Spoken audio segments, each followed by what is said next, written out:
এই দেখো বন্ধুরা, আমাদের যাতায়াতের রাস্তাটা দেখুন। এত কষ্ট করে আমাদের পারাপার হতে হয় এপার থেকে ওপারে। দেখো এই রাস্তা দিয়ে আমাদের ওই পারে যেতে হয়, তারপর আমাদের গাড়ি ধরতে হয়।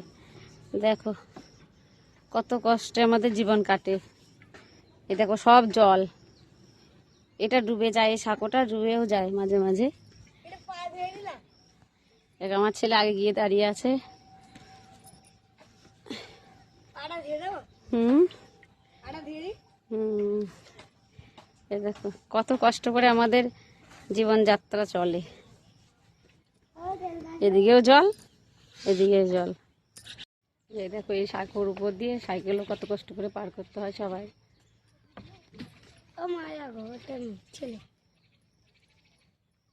এখানটা একবার পড়লেই হয়ে গেল, আর কোথাও যাওয়া যাবে না।